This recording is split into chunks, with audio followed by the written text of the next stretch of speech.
السلام علیکم ورحمۃ اللہ وبرکاتہ۔ پیچھے ہم واقعہ اصحاب الفیل یا عام الفیل پڑھ چکے ہیں، جس میں ہم نے تمام کی تمام تفصیل دیکھی، اور اب انشاءاللہ العزیز آگے جو ہم دیکھیں گے وہ یہ کہ بت پرستی کیسے شروع ہوئی۔ تو جب ابراہیم یعنی حضرت ابراہیم علیہ السلام نے حضرت اسماعیل علیہ السلام کے ساتھ مل کر خانہ کعبہ کی تعمیر کی، تو آپ کی تبلیغ سے قبائل جرحم اور قطورہ نے دین ابراہیمی قبول کر لیا اور اللہ کو ایک خدا مان لیا۔ حضرت ابراہیم علیہ السلام کے بعد حضرت اسماعیل علیہ السلام کے اثر سے بعد میں مکہ میں آباد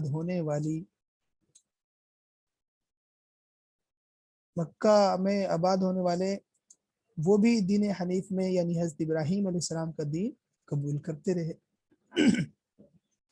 تب آل اسماعیل سمیت تمام قبائل مکہ صرف ایک خدا کی عبادت کے قائل تھے اور خانہ کعبہ کا تقدس پوری طرح سے قائم تھا۔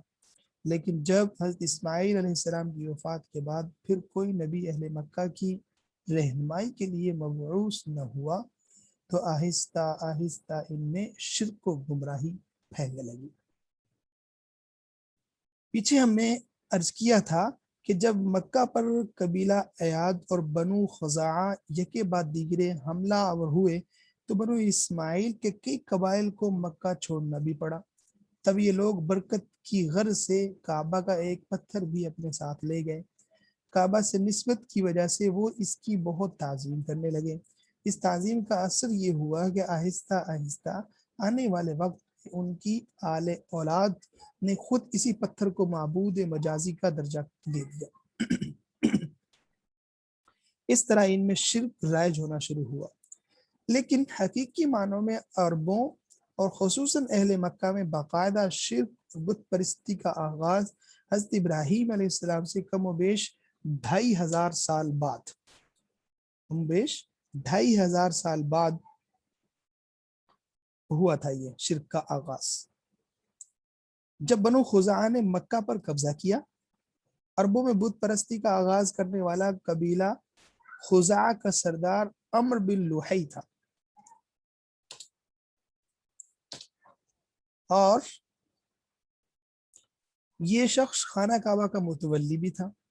ایک بار جب وہ شام گیا تو شام میں وہاں اس نے لوگوں کو بتوں کی پرستش کرتے ہوئے دیکھا۔ یہ کل 5 بت تھے، جن کے نام ود، یغوث، سعا، یعوق، نصر، یہ ان کے نام تھے۔ ان بتوں کو قوم نوح علیہ السلام پوجا کرتی تھی۔ یہ شخص وہاں سے ان کے بت ساتھ لے آیا اور واپسی پر ان کو جدہ کے ایک مقام پر دفن کر دیا۔ جب مکہ واپس پہنچا تو وہاں مشہور کیا کہ اسے اس کے تابع جن جو اس کے تابع جنات ہیں، انہوں نے اس کو ان کا پتہ بتایا ہے، ان مورتیوں کا، جنہیں وہ وہاں سے شام سے اٹھا کر لایا تھا، جنہیں قوم نوح پوجا کرتی تھی۔ پھر وہ اہل مکہ کو جو پہلے ہی شرک اور بت پرستی کی طرف راغب ہو چکے تھے، ساتھ لے کر جدہ پہنچا اور وہاں سے وہ بت زمین کھود کر نکال لیے اور انہیں مکہ لا کر خانہ کعبہ میں رکھ دیا، جہاں تعظیم کے نام پر ان بتوں کی عبادت شروع ہو گئی اور ان بتوں کو مختلف خدائی صفات کا مالک تصور کیا جانے لگا۔ آہستہ آہستہ اہل مکہ خود نئے نئے بتوں کو ڈھالنے لگے اور تب بہت سے ایسے بت بنائے گئے جنہیں آنے والے دور میں مشرکین عرب میں بے پناہ اہمیت حاصل ہوئی۔ چونکہ کعبہ کی وجہ سے مکہ پورے جزیرہ نما عرب کا مرکز تھا، تو جب مکہ ایک مرکز تھا تو جب باہر سے مختلف قبائل کے لوگ حج کے دنوں میں مکہ آتے تو وہاں ان بتوں کی پرستش ہوتے دیکھ کر واپس جب جاتے تو ان بتوں کی شبیہیں بنوا کر ساتھ لے جاتے اور اپنے علاقے میں ان کو نصب کر کے ان کی پوجا شروع کر دیتے۔ تو اس طرح سے بت پرستی کا آغاز ہوا۔ تو ہم اس کو یوں کہہ سکتے ہیں، دو وجہ ہو سکتی ہیں۔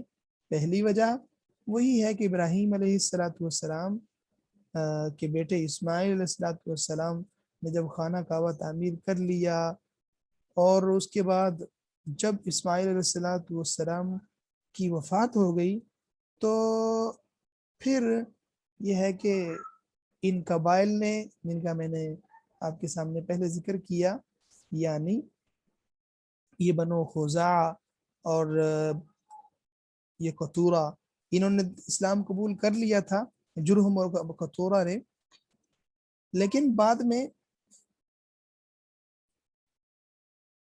جب ایاد اور بنو خزاعہ انہوں نے حملے کیے ہیں، تو اس وقت پھر یہ وہاں سے مکہ کو چھوڑ کر جانے لگے، اور تبرک کے طور پر ایک یعنی خانہ کعبہ کا پتھر اپنے پاس رکھ لیتے، باقی اولاد میں اس کی بنیاد پہ شرک شروع ہوا۔ دوسری وجہ وہ جو مشہور ہے اور جو اصل ہے، یعنی حقیقی معنوں میں جو عربوں میں اور خاص طور پر اپنا اہل مکہ میں شرک شروع ہوا تھا، وہ یہ حضرت ابراہیم علیہ السلام کے تقریباً 2500 سال کے بعد ہوا۔ بنو خزاعہ نے جب مکہ پہ قبضہ کر لیا، اس بنو خزاعہ کا سردار عمر بن لحی تھا، اور اس کا جب جو ہے جانا ہوا شام میں، وہاں پہ بتوں کو دیکھا اور وہاں سے لایا اور لا کر مکہ والوں کو بت پرستی پہ لگا دیا، کعبہ کے اندر بت رکھ دیے گئے۔ تو اس طرح سے باقاعدہ ایک مکہ کے اندر بت پرستی کا رواج پڑ گیا۔